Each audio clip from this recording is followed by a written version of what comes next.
It was almost there. Almost there. But in the end, a problem I didn't expect cropped up, which left my experience kind of soured.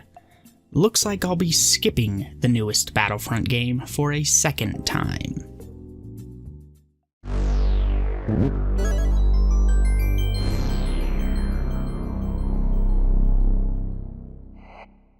I've gotta admit, I'm not a huge fan of Star Wars. I've only watched the prequels and fell asleep while watching Episode 4.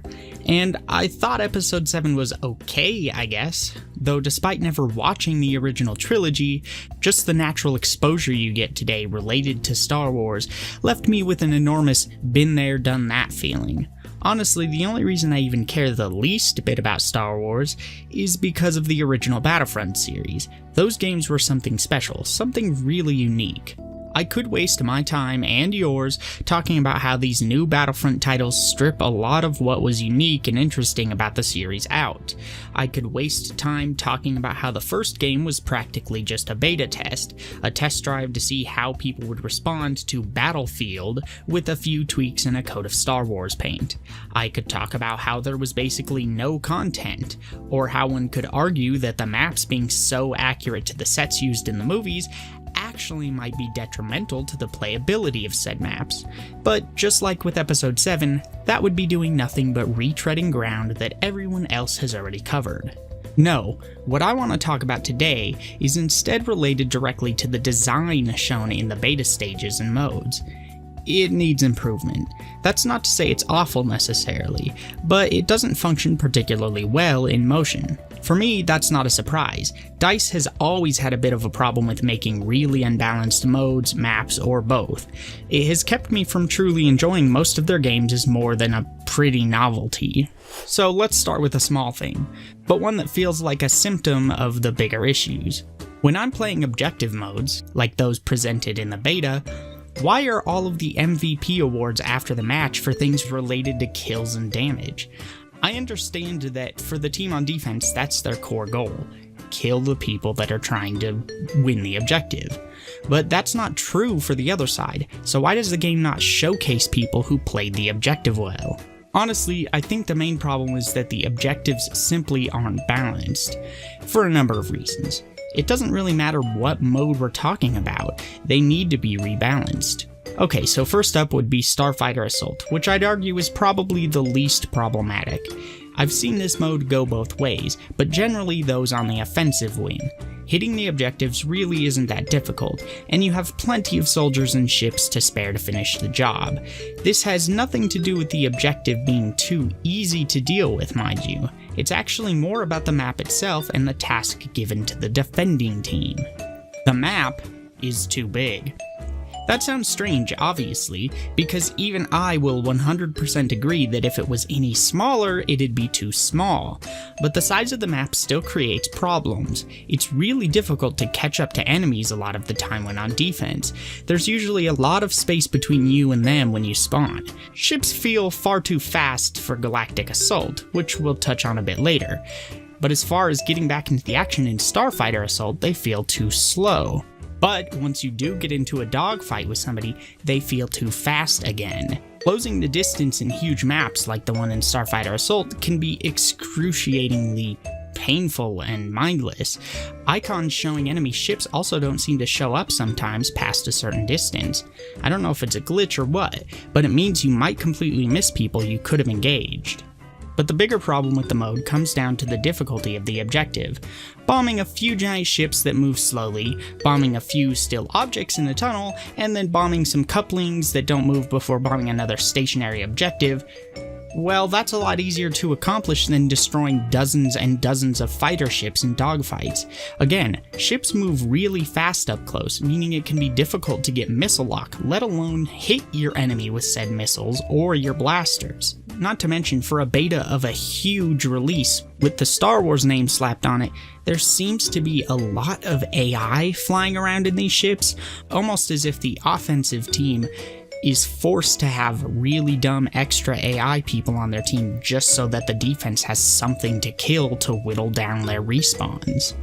I'm not saying that's definitely the case, but I saw way too many AIs being killed for such a popular game.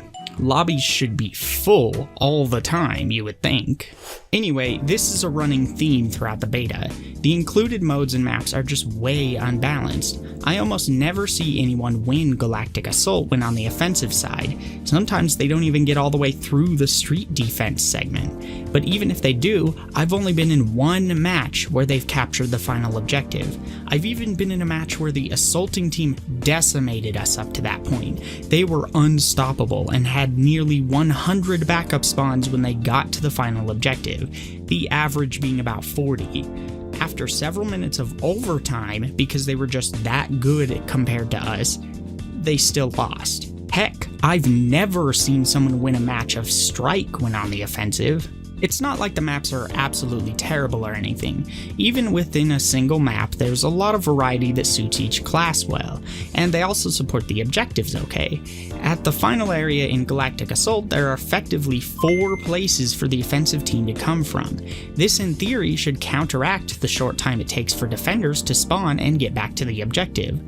And it almost does, but the fact that spawns can be instant if 4 people are ready to spawn swings things in favor of the defenders, particularly since they have unlimited respawns.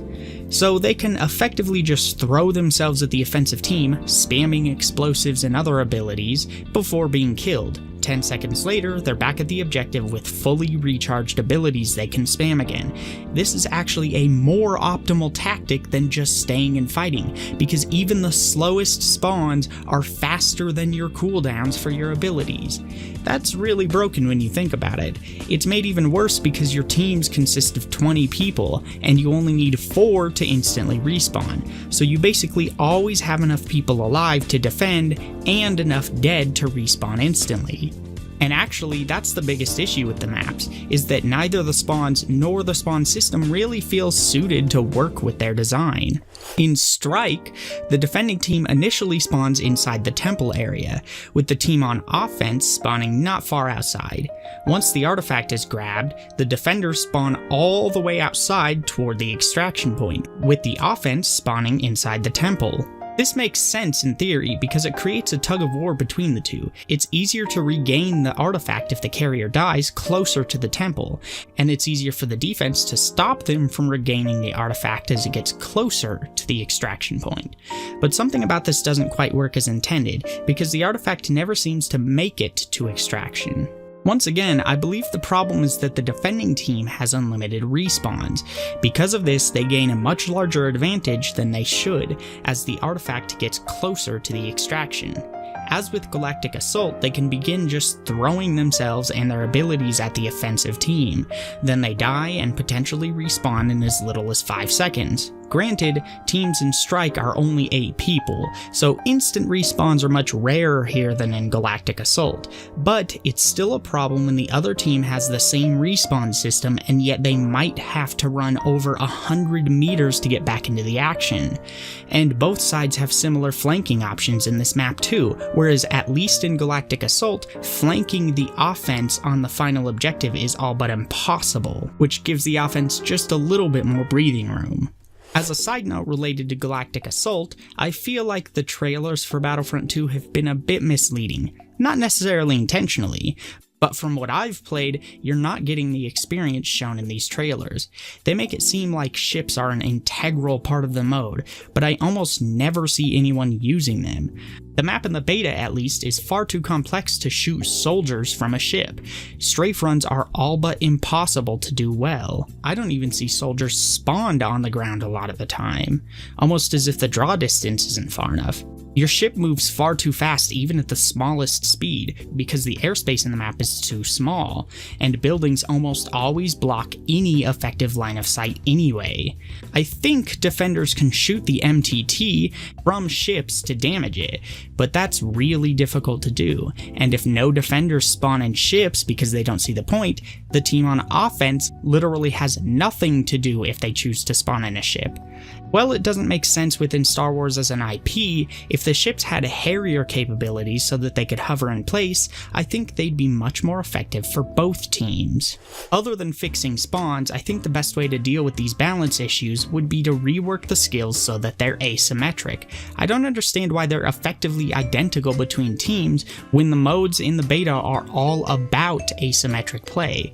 The original Battlefront series worked fairly well with each army having their own unique abilities, and it also made gameplay much more interesting on top of that. You know, I said allowing ships to hover wouldn't make sense for the Star Wars IP, but having the Rebels, Stormtroopers, Clone Troopers, and the droid army all use the same exact abilities is arguably just as ridiculous. Building unique abilities around the type of modes and maps they appear in could help with balance a ton. If you understand what the weaknesses of one team is when they have identical abilities to the other, you can alter their abilities to match their objective better. And also, where's my dang droideka? It's not like people couldn't keep track of the class differences between armies either, so confusing players isn't really a problem. Players keep track of the enormous amount of abilities and things in games like Overwatch, Paladins, MOBAs, etc. just fine, and they can do it on the fly well in matches. And it would even help EA out with the loot crates they implemented here, because instead of unlocking a card that works for every single heavy class soldier, these cards would have to be individualized for each heavy class soldier, which would require players to either grind more or spend more money. Far be it from me to help a publisher skim more money from consumers for a loot crate system, but my point is that they logically have no reason not to do such a thing if they can. Why not asymmetrically balance this game? Well, other than the fear of messing up the balance even more if they do it wrong. But one, they are professionals, aren't they? So why not trust that you're capable of making it work? And two, if it's already unbalanced to this huge degree, you might as well make it really interesting in how it's unbalanced, right? So those are my thoughts on the beta for Battlefront 2. Obviously, these may not carry over to the final game, but this type of design really gets under my skin. Despite how far we've come in every other facet of games, balance is arguably the most important, particularly for competitive games, and yet it's the one that's most often left behind. When I've played dozens of matches of these game types in this beta, and in each mode the balance seems entirely skewed to one side, I'd say there might be a problem. They have to know this exists. But what are your thoughts? Have you played the beta? Has your experience mirrored mine, or was it completely different? Sound off in the comments below, and I'll see you next time.